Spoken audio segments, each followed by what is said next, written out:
अस्सलाम वालेकुम dear students, welcome to pass education system. Dear students, आज की वीडियो बहुत ज़्यादा इंपॉर्टेंट है सेकंड ईयर वाले स्टूडेंट्स के लिए जो अभी सेकंड ईयर के अंदर आए हैं। इसमें आप लोगों को कंप्लीट गाइड किया जाएगा कि एंट्री टेस्ट बेसिकली क्या होता है, इसको किस तरह से प्रिपेयर करना चाहिए और तमाम टॉप रैंक यूनिवर्सिटीज़ के बारे में आपको बताया जाएगा। ये बहुत ज़्यादा इंपॉर्टेंट वीडियो है, आप लोगों ने इसको एंड तक देखना है और दोस्तों के साथ भी शेयर करना है। डियर स्टूडेंट्स, सबसे पहले मैं आपको बताता हूँ कि इंटरमीडिएट और एंट्री टेस्ट के अंदर क्या डिफरेंस होता है। बोर्ड एग्जाम और एंट्री टेस्ट के अंदर बेसिकली डिफरेंस है क्या चीज़। डियर स्टूडेंट्स, याद रखें, अब हम ना तीन चीज़ें डिस्कस करते हैं। सबसे पहले अगर हम कंपोनेंट्स देखते हैं, अब इंटरमीडिएट और एंट्री टेस्ट के कंपोनेंट्स में सबसे पहले आ जाएगा पेपर पैटर्न। इंटरमीडिएट में आपको पता है कि आपके पेपर में एमसीक्यूज भी होते हैं, शॉर्ट क्वेश्चंस भी होते हैं और लॉन्ग क्वेश्चंस भी होते हैं, जबकि एंट्री टेस्ट का जो फॉर्मेट होता है उसमें सिंपल आप लोगों के पास एमसीक्यूज होंगे, शॉर्ट क्वेश्चंस और लॉन्ग क्वेश्चंस नहीं होंगे। डियर स्टूडेंट, अगर हम स्टडी मेथड को देखें तो जो इंटरमीडिएट होता है ये इस लेवल का कंसेप्चुअल नहीं होता जिस तरह के हमारे पास एंट्री टेस्ट होता है। एंट्री टेस्ट में बहुत कंसेप्चुअल क्वेश्चंस आते हैं, मैं अभी आप लोगों को ये सारा इसका बताऊंगा। अब इंटरमीडिएट में आपको पता होता है कि ये एक पेज है, इसको हमने पढ़ना है, इसी में से क्वेश्चंस आएगा। मोस्टली क्वेश्चंस आप लोगों के एक्सरसाइज में से आ रहे होते हैं, तो इस तरह से आप लोगों का बोर्ड का पेपर होता है, जबकि एंट्री टेस्ट इस तरह नहीं होता। अब डियर स्टूडेंट, अगर हम सक्सेस इन एग्जाम्स इन दोनों में डिस्कस करें तो इंटरमीडिएट में आप लोगों का टारगेट होता है कि मैंने मैक्सिमम मार्क्स लेने हैं, या कुछ बच्चे होते हैं जो बोर्ड में पोजीशंस लेवल पे स्टडी कर रहे होते हैं, जबकि एंट्री टेस्ट में आप लोगों का सिर्फ एक ही टारगेट होता है कि हमने अच्छी यूनिवर्सिटी को सिलेक्ट करना है, हमने अपनी जो भी आपकी टारगेट यूनिवर्सिटी है उसके अंदर हमने सिलेक्शन लेनी है। डियर स्टूडेंट्स, अगर हम सिलेबस की बात करें तो बोर्ड के अंदर आपका एक ही सिंगल बोर्ड होता है, एक ही बुक होती है, आपको पता होता है इसी में से पेपर आना है, जबकि एंट्री टेस्ट की अगर हम बात करें तो इसमें मल्टीपल बोर्ड्स होते हैं, तमाम बोर्ड्स की शॉर्ट लिस्टिंग आपको पढ़नी पड़ती है, कॉन्सेप्ट्स इसमें बहुत ज़्यादा डिटेल्ड होते हैं। अब जैसे फॉर एग्जांपल अगर मैं डायमेंशन वाला टॉपिक डिस्कस करता हूं तो अगर आप पंजाब की बुक में से डायमेंशंस पढ़ेंगे तो उसमें वो डायमेंशन सिंपल कह रहा है कि ये सिंबल्स हैं, और यही जब आप फेडरल बोर्ड की बुक में जाते हैं तो उसमें वो डायमेंशंस का रियल कॉन्सेप्ट दे रहा है कि डायमेंशंस बेसिकली पावर्स होती हैं बेस क्वांटिटीज़ के ऊपर in order to represent the derive quantities. तो इस तरह करके आप लोगों को मल्टीपल बोर्ड्स की बुक्स को पढ़ना पड़ता है, तब जाके आप लोगों का एंट्री टेस्ट क्लियर होता है। एग्जाम पैटर्न की अगर हम बात करते हैं डियर स्टूडेंट्स, अब बोर्ड में क्या होता है, एक दिन में एक ही सब्जेक्ट का पेपर होता है, जबकि एंट्री टेस्ट में तमाम सब्जेक्ट्स होते हैं और उनका एक दिन पेपर होता है। फॉर एग्जांपल अगर एक प्री इंजीनियरिंग का स्टूडेंट्स है तो उसका फिजिक्स, मैथ, केमिस्ट्री, इंग्लिश, ये तमाम सब्जेक्ट्स दोनों क्लासेस की बुक्स और बाकी तमाम बोर्ड्स की भी जो टेक्स्ट बुक्स हैं इस सिलेबस की वो आप लोगों की इंक्लूड होंगी। मतलब ये कि तमाम सब्जेक्ट्स का टेस्ट एक ही दिन हो रहा होता है, और जबकि बोर्ड के अंदर आप लोगों का एक सब्जेक्ट का एक दिन टेस्ट होता है। तो ये डियर स्टूडेंट्स आप लोगों को सबसे पहले पता होना चाहिए कि इंटरमीडिएट और एंट्री टेस्ट के अंदर डिफरेंस क्या है। जब आप लोगों को ये चीज़ें समझ होंगी तो फिर ही आपको चीज़ समझ आएगी। अब डियर स्टूडेंट्स, अगर मैं एंट्री टेस्ट के कंपोनेंट्स की बात करता हूं तो सबसे पहले आप लोगों के पास एंट्री टेस्ट को तैयार करने के लिए इंफॉर्मेशन होनी चाहिए। लेट्स सपोज मैं आपको एग्जांपल देता हूं कि बेस क्वांटिटीज कितनी है, तो आपके पास इंफॉर्मेशन होनी चाहिए कि बेस क्वांटिटीज 7 है। तो पहला जो इसका कंपोनेंट है एंट्री टेस्ट का, आपके पास इंफॉर्मेशन होनी चाहिए। दूसरा इसका कंपोनेंट है आपके पास नॉलेज हो कि अगर बेस क्वांटिटीज 7 है तो उनके नेम्स भी आपको आते हो, ये बेसिकली डियर स्टूडेंट्स नॉलेज होता है। इसी तरह मेन जो एंट्री टेस्ट के अंदर चीज़ है डियर स्टूडेंट्स वो कॉन्सेप्ट्स हैं। अगर आप लोगों के कॉन्सेप्ट्स अच्छे नहीं होंगे तो आप कभी भी एंट्री टेस्ट को क्रैक नहीं कर सकेंगे, एंट्री टेस्ट आप क्लियर नहीं कर सकेंगे। मैं कॉन्सेप्ट्स आपको एग्जांपल देकर समझाता हूं, इसलिए मैंने इसको बोल्ड किया है। जो मेन चीज़ एंट्री टेस्ट के अंदर है डियर स्टूडेंट्स वो कॉन्सेप्ट्स है। स्पीड डियर स्टूडेंट्स, आप हैरान होंगे कि जो अब मेरा 10 ईयर्स का एक्सपीरियंस है, 60% स्टूडेंट्स जो हैं वो एंट्री टेस्ट में फेल हो जाते हैं ओवर स्पीड की वजह से। तो ये पॉइंट आपने नोट रखना है, मैं स्पीड आपको समझाता भी हूँ। 5वें नंबर पे अब आपके पास IQ, EQ, RQ और SQ आ जाते हैं, ये मैं आगे चल के आपको बताता हूँ। तो ये 4-5 जो चीज़ें हैं इन पे अगर आप लोग ग्रिप करेंगे डियर स्टूडेंट तो फिर आपको कॉन्फिडेंस मिलेगा कि हम एंट्री टेस्ट को क्लियर कर जाएंगे और अपनी टारगेट यूनिवर्सिटी के अंदर हमें एडमिशन मिलेगा। तो डियर स्टूडेंट्स, ये एंट्री टेस्ट के कंपोनेंट्स बहुत ज़्यादा कंपलसरी है। ये 5 चीज़ों में से अगर कोई एक चीज़ भी आप मिस करेंगे तो आप अपनी टारगेट यूनिवर्सिटी के अंदर नहीं जा सकेंगे, आप उसका टेस्ट क्लियर नहीं कर सकेंगे। एंट्री टेस्ट के अंदर डियर स्टूडेंट्स स्टूडेंट्स आप लोगों का नेशनल लेवल पे कंपटीशन हो रहा होता है। फॉर एग्जांपल नस्ट यूनिवर्सिटी को देख लें, पूरे पाकिस्तान में से बच्चे इसका टेस्ट देने आ रहे होते हैं और सिलेक्टिव सीट्स होती हैं, चंद सीट्स होती हैं किसी भी डिपार्टमेंट की। तो डियर स्टूडेंट्स ये 5 कंपोनेंट्स आपने याद रखने हैं अगर आप लोग एंट्री टेस्ट को अच्छे तरीके से क्रैक करना चाहते हैं। अब वो जो कॉन्सेप्ट मैंने आपको कहा था ना कि कॉन्सेप्ट मेन चीज़ है एंट्री टेस्ट के अंदर, वो अब चीज़ मैं आपको समझाता हूँ एग्जाम्पल के थ्रू। फॉर एग्जाम्पल मैं आपसे ये क्वेश्चन पूछता हूँ, can 2 vectors be added by simple arithmetic method, तो आपका फॉरन क्वेश्चन होगा नो सर, क्योंकि वेक्टर्स को तो हम हेड टू टेल रूल से ऐड करते हैं। डियर स्टूडेंट्स याद रखें कुछ ऐसे, अब वो हमसे पूछ रहा है can we add 2 vectors by simple arithmetic method, तो हमें कोई ना कोई इसका वे फॉरवर्ड बनाना पड़ेगा। डियर स्टूडेंट्स याद रखें जब 2 वेक्टर्स पैरेलल हों या एंटी पैरेलल हों तो फिर हम उनको सिंपल अरिथमेटिक मेथड होता है उससे हम उसको क्या करते हैं ऐड। अब फॉर एग्जांपल 2 फोर्सेस पैरेलल है, मैं कहता हूँ एक 10 न्यूटन की है और एक 8 न्यूटन के, सेम डायरेक्शन में, तो सिंपल आप लोग उसको स्केलर्स की तरह ऐड कर दें। 10 और 8 कितना हो जाएगा 18। मैं कहता हूँ कि 2 मेरे पास जो वेक्टर्स है वो एंटी पैरेलल है, एक 20 का एक 10 का एंटी पैरेलल है, तो 20 में से 10 को माइनस कर दें। तो याद रखें एक स्पेशल कंडीशन है, जब वेक्टर्स पैरेलल या एंटी पैरेलल होंगे तो हम उसको अरिथमेटिकली डियर स्टूडेंट्स ऐड कर सकते हैं स्केलर्स की तरह। अब ये स्पेशल कंडीशन आई। अच्छा इसी तरह अगर वो हमसे ऐसे क्वेश्चन पूछे can 2 vectors be usually added by simple arithmetic method, तो याद रखें डियर स्टूडेंट्स हम कभी भी वेक्टर्स को यूजुअली इस तरह ऐड नहीं कर सकते अलजबरिकली, तो इसका स्ट्रेट फॉरवर्ड आंसर नो होगा। ऊपर एक स्पेशल कंडीशन थी कि अगर पैरेलल और एंटी पैरेलल हो तो then they can be added algebraically. हो गया क्लियर? अच्छा अब अगर आपसे क्वेश्चन आ जाए can 2 vectors be added by simple arithmetic method, तो डियर स्टूडेंट्स याद रखें एंट्री टेस्ट के अंदर आप लोगों ने ऑप्शंस को बड़ा केयरफुली देखना होता है। 90% क्वेश्चंस के ऑप्शंस जो होते हैं वो कंफ्यूजिंग होते हैं, तो इन्हीं चीज़ों की हम आप लोगों को ट्रेनिंग देते हैं, हम आप लोगों ने ट्रेनिंग देनी है। अब जैसे ये देखें can 2 vectors be added by simple arithmetic method, तो बिल्कुल हम उनको ऐड कर सकते हैं। यस इसका आंसर है। पहला केस मैंने इसीलिए आपको समझाया था कि अगर वो पैरेलल या एंटी पैरेलल हो तो फिर उनको सिंपल अरिथमेटिक मेथड से डियर स्टूडेंट्स ऐड किया जा सकता है। और अगर हम यूजुअली बात करें तो हम उनको नहीं भी ऐड कर सकते, तो ये नो भी ठीक है। तो इसका मतलब both A and B is the right answer. तो जो एंट्री टेस्ट होता है ना इसके अंदर आप लोगों ने बेस्ट ऑप्शन को चूज करना होता है। आपको इस तरह से क्वेश्चंस मिलेंगे, आपको पहला भी ऑप्शन राइट मिलेगा, सेकंड भी, थर्ड भी, फोर्थ भी, मगर डियर स्टूडेंट्स जो बेस्ट ऑप्शन होगा उसको आपने कंसीडर करना है, बेस्ट ऑप्शन को पिक करना है। यही सारी एंट्री टेस्ट की गेम होती है और इसके लिए आप लोगों के कॉन्सेप्ट स्ट्रांग होने चाहिए। अब आप देखें ना कि हम वेक्टर्स को ऐड कर सकते हैं सिंपल अलजबरिकली, इसका यस भी ठीक है। वो कब है? जब पैरेलल और एंटी पैरेलल हो तो सिंपल ऐड और सब्ट्रैक्ट करेंगे। और यूजुअली अगर हम बात किया जाए तो वेक्टर्स को सिंपल हम अलजबरिकली ऐड नहीं करते, बल्कि हम किस तरह से करते हैं, उनके हेड टू टेल और स्पेशल मेथड होते हैं। तो इसका मतलब ये बहुत ठीक है कि हम उनको ऐड भी कर सकते हैं। उसके लिए एक स्पेशल कंडीशन है जब 2 वेक्टर पैरेलल या एंटी पैरेलल होंगे, और हम उनको नहीं भी ऐड कर सकते। तो ये डियर स्टूडेंट्स आप लोगों को प्रैक्टिस की ज़रूरत होती है और यही आप लोगों को हम प्रैक्टिस करवाते हैं ताकि आप लोगों को पता हो कि बेस्ट आंसर कैसे चूज करना है। Remember one thing, entry test is all about to choose the best option. आप लोगों को सारे ऑप्शंस ठीक लग रहे होंगे, 90% इसी तरह के मोस्टली यूनिवर्सिटीज़ के अंदर क्वेश्चंस आ रहे होते हैं।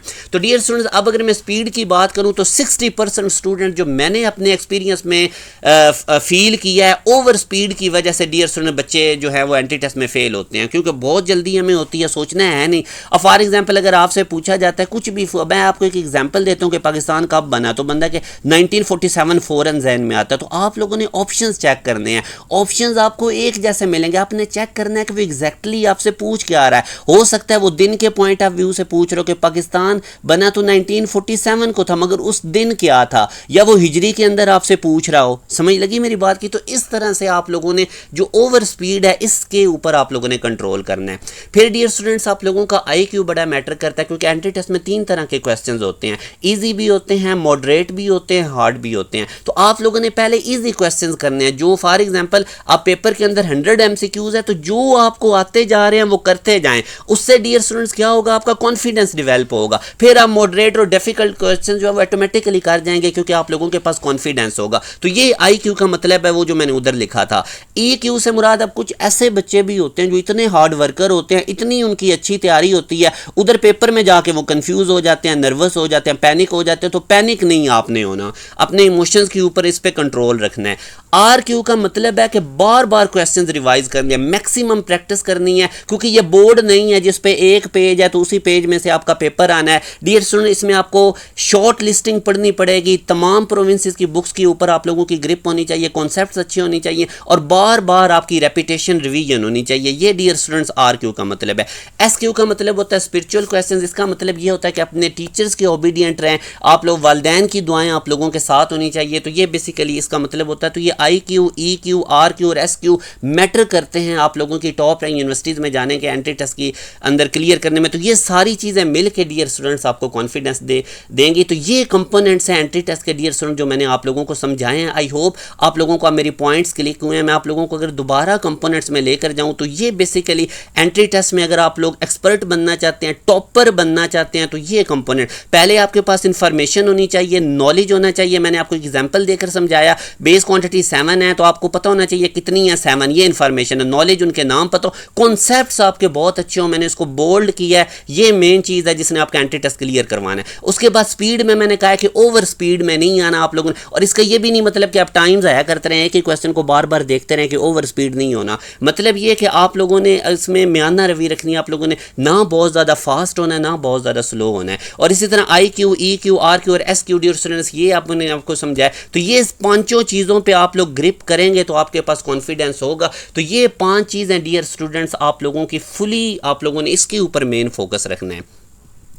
अब मैं डियर स्टूडेंट्स आप लोगों को नेक्स्ट कुछ चीज़ें समझाता हूँ। ये वीडियो बहुत ज़्यादा इंपॉर्टेंट है, खुद भी इसको देखें, दोस्तों के साथ भी शेयर करें। अब बेसिकली MCQs क्या है, क्योंकि आप लोगों के एंट्री टेस्ट में MCQs आने, MCQs एक पूरी साइंस होती है और इसके अंदर आप लोगों ने, मैं बताता हूँ कि MCQ सॉल्व करते हुए किन स्टेप्स को आपने फॉलो करना है। पहले मैं आपको एक एग्जाम्पल से समझाता हूँ। मैं बार बार कह रहा हूँ कि एंट्री टेस्ट के अंदर बेस्ट ऑप्शन चूज करना होता है, बस ये एंट्री टेस्ट है। जैसे अब ये वाला क्वेश्चन देखें, which one of the following is an irrational number. आप लोगों ने फर्स्ट ईयर अभी पढ़ी हुई है, तो मैं आप लोगों के अब ये फर्स्ट ईयर मैथ का जो पहला चैप्टर है कम्प्लेक्स नंबर वाला, उसमें से मैंने आपको क्वेश्चन दिया और मैं गारंटी आपको देता हूँ 95% बच्चे इसका ऑल ऑफ दीज टेक करेंगे। उसकी रीज़न क्या है कि हमें कॉन्सेप्ट्स वीक हैं हमारे। तो अब देखो ना मेरा बेटा, इर्रेशनल नंबर अब हमें पता है पाए होता है, मगर आप कहेंगे कि ये भी पाए है, 22/7 भी पाए है। डियर स्टूडेंट्स, ये पाए की वैल्यूज़ नहीं है, ये अप्रोक्सीमेट वैल्यूज़ हैं, ये अप्रोक्सीमेशन है। अगर तो ये एग्जैक्ट पाए की वैल्यूज़ होती ना तो फिर ये भी इर्रेशनल होने थे। ये पाए की एग्जैक्ट वैल्यूज़ है ही नहीं, ना 3.1415 ना 22/7, ये अप्रोक्सीमेशन है। तो इसलिए ना अल्फा ऑप्शन इर्रेशनल है ना बीटा, क्योंकि ये पाए की एग्जैक्ट वैल्यूज़ है ही नहीं। तो ये सी पाए है, क्योंकि ये पाए का सिंबल है, तो ये इर्रेशनल है। तो ऑल ऑफ दीज नहीं होगा बल्कि सी इज द राइट आंसर। अब इसी तरह डियर स्टूडेंट बेतहाशा कॉन्सेप्ट्स हैं, मैं सिग्निफिकेंट फिगर में से आपको बता सकता हूँ। इस तरह के हम अगर यही अगर शुरू हो जाऊंगा तो ये वीडियो 7, 8, 10 घंटे पे चली जाएगी। तो सिर्फ आप लोगों को कॉन्सेप्ट देने का पर्पज़ ये था कि इस तरह से आपने कॉन्सेप्ट बिल्डिंग करनी है, MCQs कैसे सॉल्व करने हैं। डियर स्टूडेंट, सबसे पहले स्टेटमेंट समझें। अगर MCQs की स्टेटमेंट बच्चा समझ लें, 90% क्वेश्चन वैसे ही सॉल्व हो जाता है। तो रीड केयरफुली MCQs, उसके बाद थोड़ा सा सोच लें। ये नहीं कि पाकिस्तान कब बना था 1947 डायरेक्टली, मतलब वो देखें वो पूछ आपसे क्या आ रहा है। अगर सॉल्व करना पड़ता है क्वेश्चन तो करें, अदरवाइज आप उसको सोचें और आंसर टेक कर दें। अमूमन मैथ के अंदर आपको सॉल्व करने पड़े, फिर आपकी जस्टिफाइड, ये जस्टिफाई आप तभी कर पाएंगे जब आपका कॉन्सेप्ट क्लियर होगा। जैसे अभी मैंने आपको प्रीवियस एग्जाम्पल दी है कि वो पाए की एग्जैक्ट वैल्यूज हैं ही नहीं, वो अप्रोक्सीमेशन है। तो ये अगर आप लोगों ने ध्यान से चीज़ नहीं पढ़ी होगी, कॉन्सेप्ट वीक होगा, तो कभी भी आप अपने आंसर को जस्टिफाई नहीं करेंगे। यही बच्चे परेशान होते हैं, हम तो क्वेश्चन करके आए थे, इतने हमारे आने चाहिए थे, थोड़े आ रहे, क्योंकि आपको एंट्री टेस्ट की लॉजिक ही नहीं समझ। एंट्री टेस्ट में क्वेश्चन की स्टेटमेंट समझनी होती है और बेस्ट आंसर चूज करना होता है। अब वो बेस्ट आंसर चूज करने के लिए आपको प्रैक्टिस करनी पड़ती है, आपको रेलेवेंट स्टडी करनी पड़ती है। डियर स्टूडेंट्स, आपकी रेलेवेंट स्टडी बहुत, बच्चे क्या कम करते हैं, बहुत ज़्यादा एक्स्ट्रा पढ़ने लग जाते हैं, उस चीज़ की कोई ज़रूरत नहीं होती, सिर्फ रेलेवेंट स्टडी करें। और अल्हम्दुलिल्लाह पास एजुकेशन सिस्टम ने ये प्रूव किया है कि हमने इतनी ज़्यादा बच्चों को रेलेवेंट प्रिपरेशन करवाई है कि हर टॉप यूनिवर्सिटीज़ के अंदर हमारे बच्चे टॉप कर रहे होते हैं। आप किसी भी पाकिस्तान की टॉप रैंक यूनिवर्सिटीज़ में जाएं डियर स्टूडेंट, आप लोगों को पास एजुकेशन सिस्टम के बैचेस के पढ़े हुए बच्चे मिलेंगे और मैक्सिमम आपको हमारे बच्चे टॉपर्स मिलेंगे। अच्छा, इसी तरह अब ये कुछ डेट्स हैं, ये तो मैं आपको टाइमली भी साथ साथ बताता रहूँगा, मगर डियर स्टूडेंट कुछ डेट्स आपको पता होना चाहिए। अब जैसे नस्ट एंड जो बच्चे नस्ट के अंदर जाना चाहते हैं, तो अभी जो सेकंड ईयर में ड्रीम उन्होंने रखा हुआ है नस्ट यूनिवर्सिटी में जाना, और यहाँ पे बहुत ज़्यादा कंपटीशन होता है डियर स्टूडेंट्स। अब इसकी अक्टूबर के अंदर डेडलाइन है, अक्टूबर के अंदर आप लोगों की रजिस्ट्रेशन शुरू हो जाएगी, दिसंबर में ये टेस्ट हो जाएगा, कंप्यूटर बेस्ड पहला इस्लामाबाद में टेस्ट होगा। याद रखें, नस्ट यूनिवर्सिटी में जाने के लिए बेस्ट ऑप्शन है NET 1 क्लियर कर लें। और अल्हम्दुलिल्लाह पास एजुकेशन सिस्टम के ये जो अगस्त में बैच शुरू होता है, हम 3 मंथ के अंदर आप लोगों को एक सीक्वेंस के साथ कंप्लीट सिलेबस कवर करवा रहे होते हैं। यही वजह है कि NET 1 में, हर NET 1 में हमारी फर्स्ट पोजीशन आ रही होती है। अब उसकी रीज़न क्या होती है कि बच्चों को हम मल्टीपल टाइम सिलेबस कंप्लीट करवा देते हैं, उसके बाद उनके टेस्ट ले रहे होते हैं, उनको वर्कशीट्स दे रहे होते हैं, मॉक टेस्ट दे रहे होते हैं। अल्हम्दुलिल्लाह हर NETs के अंदर इसी वजह से हमारी पोजीशंस आती हैं। डियर स्टूडेंट्स, अब याद रखें कि आप लोग अगर ये दिसंबर में नस्ट NET का टेस्ट क्लियर कर लेते हैं दिसंबर के अंदर, तो आप लोगों के लिए कितनी आसानी हो जाएगी। आपको बाद वाले 160 एक बच्चे ने ले लिया NET 1 में ही, और हमारे बैचेस में मैक्सिमम बच्चे NET 1 में ही 160 पे जा रहे होते हैं, तो आप लोगों को तो बाकी टेस्ट देने की ज़रूरत ही नहीं पड़ेगी। आप लोगों का तो यही टेस्ट क्लियर हो गया, बाद में आप बोर्ड की तैयारी करें, या अगर आपने ऑप्शनल कोई यूनिवर्सिटीज़ के टेस्ट देने हैं तो वो दें। डियर स्टूडेंट्स, याद रखें एंड पे जाके बोर्ड भी आ जाता है, यूनिवर्सिटी सब के टेस्ट इकट्ठे हो जाते हैं, बच्चों के लिए बड़ा प्रॉब्लम बनता है। अभी से इसकी तैयारी शुरू करें। एंट्री टेस्ट बहुत ज़्यादा लॉजिकली होता है, इसमें आपको बड़ी तैयारी करनी पड़ती है। सारी बुक्स का एक ही दिन टेस्ट हो रहा होता है, बच्चे की रिवीजन होती नहीं, अव्वल तो सिलेबस ही नहीं कंप्लीट होता, तो उधर जाके वो परफॉर्म नहीं करते। तो ये आप लोगों के पास बेस्ट टाइम है, अभी इसकी तैयारी शुरू करें। अब इसी तरह फास्ट यूनिवर्सिटी को आप अगर देखें तो इनके भी जुलाई के अंदर होगा, इसमें आपको ज़रा टाइम मिल जाएगा। अब UET के 2 टेस्ट होते हैं, पहला टेस्ट ईजी होता है, दूसरा टेस्ट मुश्किल होता है। अब अगर आप देखें तो UET E-CAT जो फरवरी के अंदर इसकी रजिस्ट्रेशन शुरू हो जाएगी और मार्च में इसका फर्स्ट राउंड हो जाएगा, सेकंड राउंड इसका जून में होगा। तो अब कितना अच्छा आपके पास टाइम है, अभी आपके ऊपर बोर्ड एग्जाम का भी प्रेशर नहीं, अभी से आप तैयारी शुरू करें UET के एंट्री टेस्ट की, फरवरी में दे के क्लियर हो जाएं। अब इधर लास्ट टाइम हमारे पास बच्चे 300 प्लस में रिकॉर्ड बन गया था, इतने बच्चों ने हमारे पास 300 प्लस स्कोर किया था, मगर जब बच्चे सेकंड E-CAT में गए थे वो मुश्किल में, तो उसमें कम बच्चे 300 प्लस से गए थे। तो फायदे में कौन रहे? जिन्होंने जल्दी तैयारी शुरू करके फर्स्ट E-CAT को क्लियर कर लिया था। इसी तरह सेम हिसाब नस्ट के अंदर था, इसने साल में 4 टेस्ट ले लिए हैं, मगर दूसरा तीसरा चौथे टेस्ट में आप लोगों के ऊपर डियर स्टूडेंट्स बर्डन होना है, आप लोगों पे प्रेशर होना है, बोर्ड का भी और बाकी यूनिवर्सिटीज़ के टेस्ट का भी। तो आपके पास अभी बेस्ट मौका है, अभी NET 1 की UET के फर्स्ट राउंड की तैयारी शुरू करें, और उसके लिए हमारा बड़ा कंप्रीहेंसिव बैच अभी अगस्त में स्टार्ट होने जा रहा है,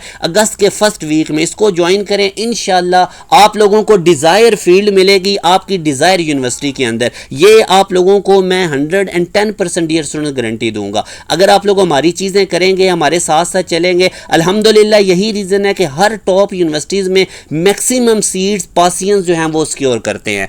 अब डियर स्टूडेंट इसी तरह बाकी यूनिवर्सिटीज़ हैं, IBA के टेस्ट आ रहे होते हैं, प्यास के टेस्ट आ रहे होते हैं, ये फरवरी में प्यास के राउंड 1 की रजिस्ट्रेशन शुरू हो जानी है। इसी तरह NTS कोशिश करें सितंबर अक्टूबर वाली दे के क्लियर कर लें। कोई 30 प्लस यूनिवर्सिटीज़ जो हैं वो NTS के टेस्ट को कंसिडर करती हैं। इसी तरह ये नम्स है, बाकी यूनिवर्सिटीज़ भी अब मैं आप लोगों के सामने शो कर देता हूँ, मगर ये जितनी भी इनकी एग्जैक्ट डेडलाइंस होंगी वो हम आपको साथ साथ बताते रहेंगे। डियर स्टूडेंट इसी तरह GK को देख लें, ITU, तो ये तमाम के मैंने ऑलमोस्ट आप लोगों के सामने एक्सपेक्टेड डेडलाइंस और टेस्ट की डेट्स मेंशन की हैं।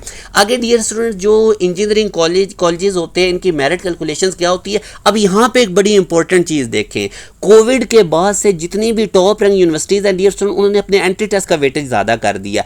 अब बच्चों को ये चीज़ पता ही नहीं होती, बच्चों को भी नहीं पता होती, पेरेंट्स को भी नहीं पता होती, क्योंकि पेरेंट्स अपने कामों में मसरूफ़ होते हैं, वो सेकंड ईयर पे फोकस रखते हैं। अव्वल तो maximum test second year board से पहले ही हो जाने हैं आप लोगों के, फिर एंट्री टेस्ट का वेटेज ज़्यादा है, और फर्स्ट ईयर के नंबर और एंट्री टेस्ट इन दो की बेस पे आप बच्चों को सिलेक्शन मिलती है। बच्चे सेकंड ईयर पे लगे रहते हैं, सेकंड ईयर तो मेरिट फार्मूला में काउंट ही नहीं होती। मैं कुछ यूनिवर्सिटीज़ आपको बता पे तो जीके देखें वो अपने एंट्री टेस्ट का 85% लेता है, और ये पाकिस्तान में वाहिद यूनिवर्सिटी जीके है जो इंटरनेशनल स्टैंडर्ड के अकॉर्डिंग एजुकेशन दे रही है, जीके यूनिवर्सिटी। तो इसमें एंटर सिर्फ 15% और वो भी पार्ट 1 है। नस्ट को देख लें, टॉप रैंक यूनिवर्सिटी है, ये 75% अपने एंट्री टेस्ट का लेता है, क्योंकि ये यूनिवर्सिटीज़ आपके बोर्ड को मानती ही नहीं है। कहते हैं बोर्ड में क्रैमिंग सिस्टम है, तो हमने इंजीनियर बनाना है, उन पर ढेर सारी हमने स्किल्स सिखानी है, तो इसलिए इनकी कोशिश होती है कि हमारे पास क्रीम आए, तो इसलिए इनके एंट्री टेस्ट की वेटेज ज़्यादा। प्यास को देख लें 60% उसका एंट्री टेस्ट है, 40% इसका पार्ट 1 या मैट्रिक होगा। इसी तरह आप नस्ट को देख लें 15% इंटर पार्ट 1 है, 10% मैट्रिक के सेकंड ईयर मेरिट फार्मूला में है ही नहीं। सेम काम फास्ट के कंप्यूटिंग फील्ड्स में आप देख लें, फास्ट का CS वगैरह कंप्यूटिंग फील्ड बहुत अच्छी हैं, 50% ये अपने एंट्री टेस्ट का ले रहा है। कोई भी टॉप रैंक यूनिवर्सिटी है वो 50% देख लें, कॉमसेट 50% ले रहा है, NTU 30% ले रहा है। UET का एंट्री टेस्ट बहुत ज़्यादा डिसाइडिंग फैक्टर होता है, जिसने आप लोगों के सिलेक्शन में बड़ा रोल अदा करना होता है, और ये 33% बड़ा क्रूशल इसका एंट्री टेस्ट का वेटेज है। अब इसी तरह डियर स्टूडेंट और यूनिवर्सिटीज़ भी हैं, मेहरान को देख लें, UET KPK को देख लें, NED को देख लें। तो एंट्री टेस्ट आप लोगों का मेन चीज़ है, कोविड के बाद से ये आप लोगों के सिलेक्शन में रोल अदा करता है। एक तो बोर्ड एग्जाम से पहले मोस्टली एंट्री टेस्ट हो जाने हैं, दूसरा यूनिवर्सिटीज़ अब एंट्री टेस्ट के मार्क्स और फर्स्ट ईयर के मार्क्स की बेस पर सिलेक्शन दे रही हैं, तो ये अब आप लोगों के लिए चीज़ बहुत ज़्यादा मैटर करती है। फिर एक और बड़ी चीज़ होती है, बच्चों को कैरियर्स का नहीं पता होता, वो समझ रहे होते हैं इलेक्ट्रिकल मैकेनिकल सिर्फ यही 3 सिर्फ इंजीनियरिंग की फील्ड्स हैं और कंप्यूटर साइंस सिर्फ IT ये हैं। तो मेरा बेटा याद रखें, दुनिया बहुत ज़्यादा बदल गई हुई है, हर फील्ड का बहुत स्कोप होता है। अभी आप साइबर सिक्योरिटी का बहुत ज़्यादा इधर स्कोप है। मैं ऐसे ऐसे अपने दोस्तों को जाता हूँ पर्सनली जो पर मंथ 10-10 लाख तक अर्न कर रहे हैं, साइबर सिक्योरिटी स्पेशलिस्ट हैं। इसी तरह डियर स्टूडेंट्स और बहुत ज़्यादा फील्ड्स आ रही हैं। सॉफ्टवेयर इंजीनियरिंग बड़ी अच्छी फील्ड है, इसको कंसिडर करें। AI प्रॉम्प्ट इंजीनियरिंग का बहुत ज़्यादा स्कोप आने वाले दिनों में आपको नज़र आएगा। इंजीनियरिंग के अंदर आपको पता होना चाहिए टेक्सटाइल इंजीनियरिंग होती है, उसका बहुत ज़्यादा स्कोप है, रोबोटिक्स है, मतलब बहुत ज़्यादा फील्ड्स है। मगर मसला ये होता है कि हमें बाकी सब कुछ पता है, कैरियर्स के रिलेटेड नहीं पता, और हमने पढ़ना भी नहीं, हमें फील्ड्स को भी नहीं हमने देखना। तो ये चीज़ें, क्योंकि हर बच्चा खुद से चीज़ें कर भी नहीं सकता, फिर अदर बड़े ऑप्शंस होते हैं। बच्चे समझ रहे होते हैं बस इंजीनियरिंग डॉक्टर ना बने तो ज़िंदगी ख़त्म होगी, ऐसा कुछ भी नहीं होता। और अनफॉर्चुनेटली हमारे यहाँ कुछ हवा भी ऐसे ही चला दी जाती है कि बस जी इंजीनियरिंग करो, डॉक्टर बच्चों को उसी के पीछे लगा देते हैं, बाकी ऑप्शन बता ही नहीं जाते। तो वो बच्चा एट दी एंड जब उसका नहीं होता तो वो फिर गलत डिसीजन ले रहा होता है। तो मेरा बेटा दुनिया बहुत बड़ी है, ढेर सारे ऑप्शन है। आर्म फोर्सेज, आप आर्मी के अंदर जा सकते हैं, आप एयरफोर्स में GD पायलट बन सकते हैं, आप लेफ्टिनेंट वगैरह आगे, इसी तरह ब्रिगेडियर और उन रैंक्स के ऊपर आप जा सकते हैं। आर्मी के बाकायदा टेस्ट होते हैं। ये अल्हम्दुलिल्लाह पास एजुकेशन सिस्टम वाहिद इंस्टीट्यूट्स है जो बच्चों के माइंड ग्रो करता है। हम उनको साथ साथ ये चीज़ें बता रहे होते हैं।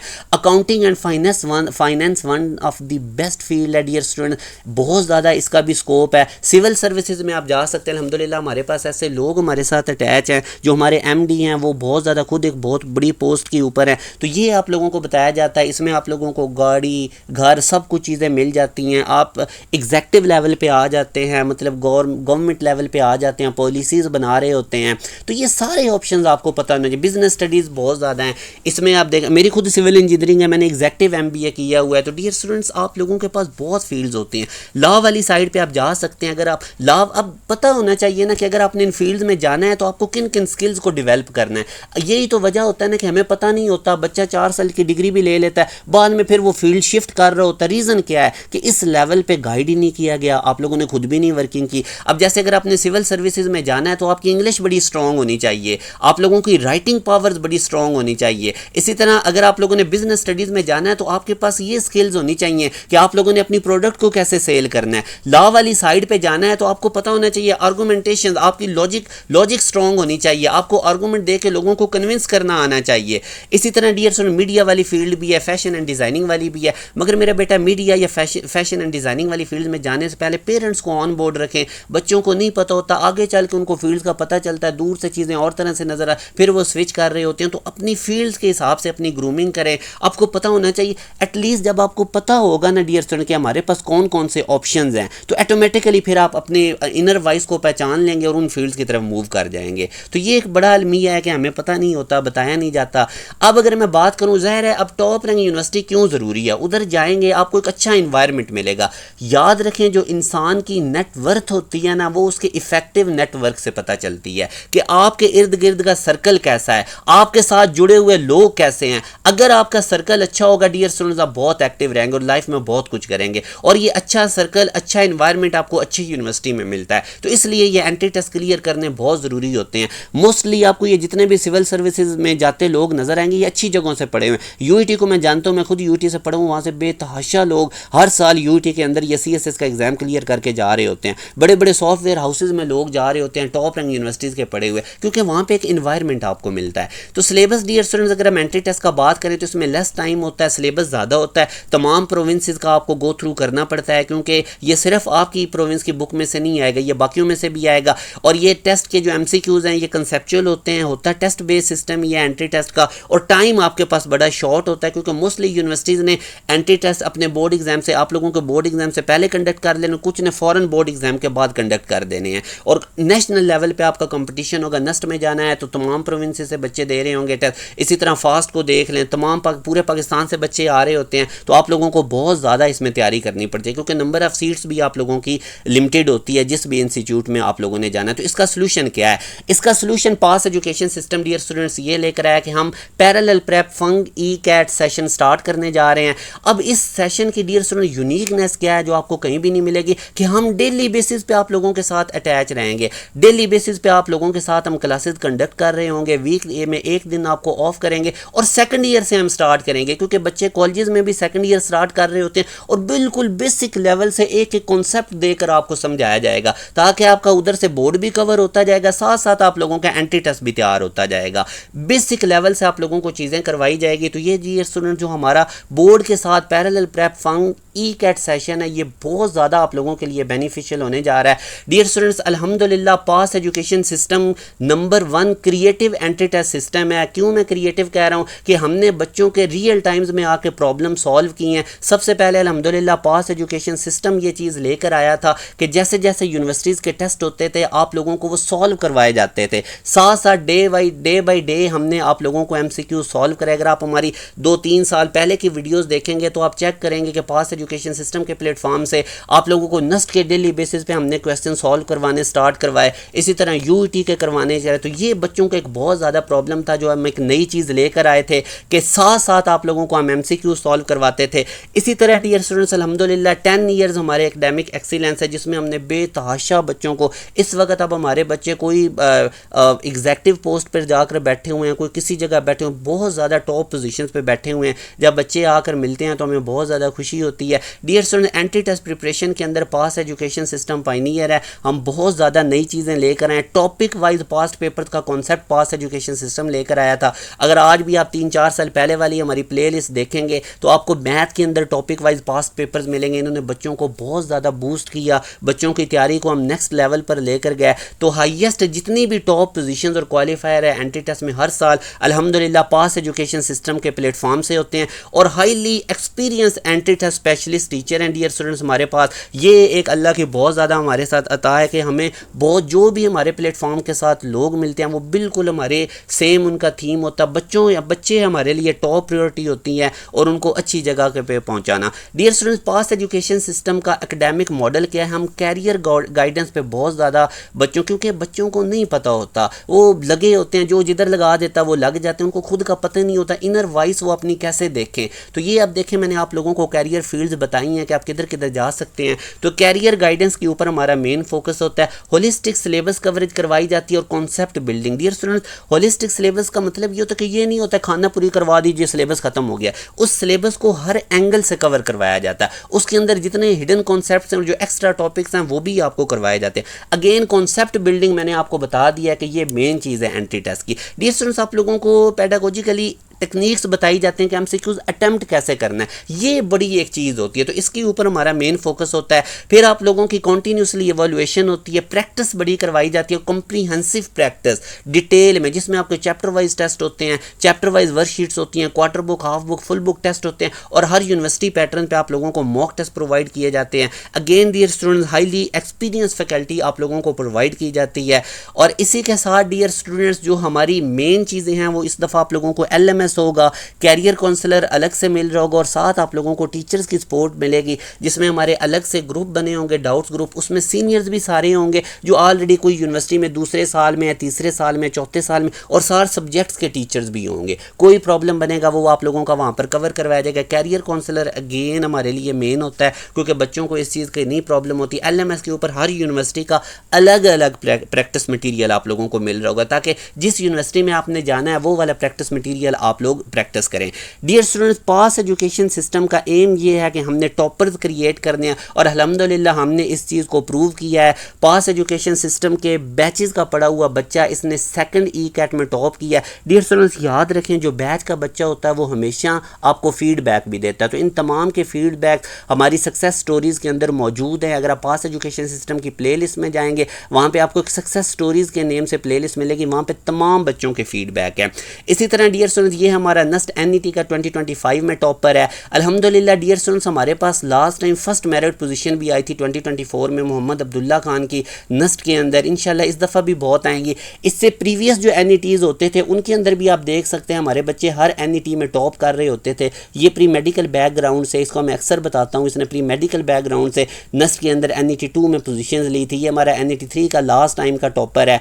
तो डियर स्टूडेंट्स, कोई भी यूनिवर्सिटी आप देखेंगे, मैं आपको अभी कुछ रिजल्ट शो करवा रहा हूँ, अदरवाइज ये वीडियो बहुत ज़्यादा बड़ी हो जाएगी। तो ये प्यास यूनिवर्सिटी का राउंड 1 का टॉपर है, ये भी प्यास यूनिवर्सिटी का राउंड 1 का टॉपर है। ये क्यों मैं आपको चीज़ें बता रहा हूँ मेरा बेटा, अभी तैयारी शुरू करोगे, स्टार्ट वाले टेस्ट इजी होंगे, आप पे बर्डन नहीं होगा, आप निकल जाओगे। अगर आप एंड पे तैयारी शुरू करोगे, आपसे चीज़ें नहीं कवर होगी, बोर्ड एग्जाम का भी आप लोगों के ऊपर प्रेशर होगा। इसी तरह NTS में डियर स्टूडेंट्स, हर NTS के अंदर हमारे बच्चे 90+ में जा रहे होते हैं। ये चंद एक मैं शो कर रहा हूँ आपको, जिस तरह 93, 92, ये एक NTS के अभी मैं आपको शो कर रहा हूँ। तो ये आप देख सकते हैं कितनी तादाद में बच्चे हमारे जा रहे होते हैं 90+ के अंदर। और NTS कंपेरेटिवली कॉम सेट से मुश्किल होता है। अब ये ITU का हमारा टॉपर है, इसलिए मैं कहता हूं कि we create topper. Pass education system के प्लेटफॉर्म से आपको टॉपर बनाया जाएगा, सिर्फ एंट्री टेस्ट नहीं आपका क्लियर करवाया। हर यूनिवर्सिटी के अंदर डियर स्टूडेंट्स आप लोगों को हमारे टॉपर्स मिलेंगे। पहले हमारा पंजाब पे मेन फोकस होता था, तो अभी हमने ये किया है कि हम सिंध वाले स्टूडेंट्स के लिए भी काफ़ी कुछ लेकर आने लगे हैं। जैसे अभी आप देख सकते हैं NED में भी हमारे बच्चे 93 में जा रहे हैं। इसी तरह मेहरान यूनिवर्सिटी को भी इस साल हमने स्टार्ट करवाया है। अभी डियर स्टूडेंट्स आप देख सकते हैं फास्ट यूनिवर्सिटी के अंदर last time top merit positions हमारे बच्चों की थी। अब इस बच्चे का देख लें 90.84 है, इस बच्चे के 87.37, ये टॉप मेरिट पोजीशंस हैं डियर स्टूडेंट, ये टॉप एग्रीगेट है जो मैं आपको शो कर रहा हूँ। तो इसलिए मैं आपको कह रहा हूँ ये पंजाब यूनिवर्सिटी फर्स्ट राउंड का हमारा टॉपर है। तो ये डियर स्टूडेंट्स आप लोगों को पास एजुकेशन सिस्टम एक वाहिद प्लेटफॉर्म है जहाँ पे आपको टाइमली सिलेबस कवरेज होगा, आप लोगों का डेली बेसिस पे आप लोगों के साथ इंगेजमेंट होगी, डेली बेसिस पे आप लोगों की क्लासेस हो रही होंगी, बोर्ड फ्रेंडली बेसिक लेवल से आप लोगों को स्टार्ट करवाया जाएगा। अब ये जो हमारा फर्स्ट बैच है, जितनी मैंने आपको पोजीशंस बताई हैं डियर स्टूडेंट्स, में से 90% वही बच्चे हैं जो बैच 1 से लास्ट ईयर हमारे साथ अटैच हैं। तो अभी 2026 एडमिशन्स के लिए इसमें फॉल एडमिशन भी इंक्लूडेड है, इसमें स्प्रिंग एडमिशन भी इंक्लूडेड है। जो बच्चे अभी सेकंड ईयर में कर लिया है ना, वो परेशान ना हो अगर कभी कहीं भी नहीं एडमिशन होता, अभी स्प्रिंग एडमिशन भी ओपन होने हैं, तो उनकी तैयारी भी इस बैच में हो जाएगी। और जो सेकंड ईयर वाले बच्चे हैं उनके लिए तो ये बैच डियर स्टूडेंट्स कंपलसरी है ज्वाइन करना। फर्स्ट वीक ऑफ अगस्त में हमारी क्लासेस स्टार्ट होंगी। इनरोलमेंट के बाद जिस कम्युनिटी में मैं आपको ऐड किया जाएगा वहां पे आपको बता दी जाएगी कि एग्जैक्ट डेट हमारी क्लासेस की क्या है। राउंड अबाउट 7 अगस्त से पहले बैच स्टार्ट हो जाएंगी इसकी क्लासेस। डियर स्टूडेंट्स, इसमें रजिस्ट्रेशन 28 जुलाई से पहले आप करवा सकते हैं। इसके अंदर आप लोगों को कंप्लीट प्रिपरेशन करवाई जाएगी। बैच की तमाम डिटेल आप लोग इस दिए गए कॉन्टैक्ट नंबर 0304066600 पे व्हाट्सएप करके ले सकते हैं। डियर स्टूडेंट्स, इसके अंदर एक तो ये बोर्ड फ्रेंडली बैच है, आप लोगों को बेसिक लेवल से पढ़ाया जाएगा। बोर्ड भी तैयार होगा, एंट्री टेस्ट भी, पूरा कंप्लीट कोर्स आपको एडवांस में ही हम दे देंगे। फिर डेली बेसिस पे जो लाइव क्लासेस होंगी उनकी भी रिकॉर्डिंग अवेलेबल होगी। डियर स्टूडेंट, इसमें आप लोगों को लेक्चर के अंदर पूरा चैप्टर पढ़ाया जाएगा और उसके अंदर टॉपिक वाइज पास पेपर्स के क्वेश्चंस आपको करवाए जाएंगे। फिर जब चैप्टर कंप्लीट होगा तो उसका टेस्ट दिया जाएगा, वर्कशीट दी जाएंगी। जब आप लोगों का इस तरह से तमाम सब्जेक्ट्स का सिलेबस कंप्लीट हो जाएगा तो आपके क्वार्टर बुक, हाफ बुक और फुल बुक के टेस्ट लिए जाएंगे। एंड पे हर यूनिवर्सिटी पैटर्न पे हम आपको मॉक टेस्ट प्रोवाइड कर रहे होंगे। रिवीजन क्लासेस आप लोगों की अलग से हो रही होंगी सिलेबस कंप्लीट होने के बाद। लाजमी तौर पे डियर स्टूडेंट्स इस बैच का हिस्सा बने। ये 3 मंथ आपके लिए बड़े इंपॉर्टेंट है।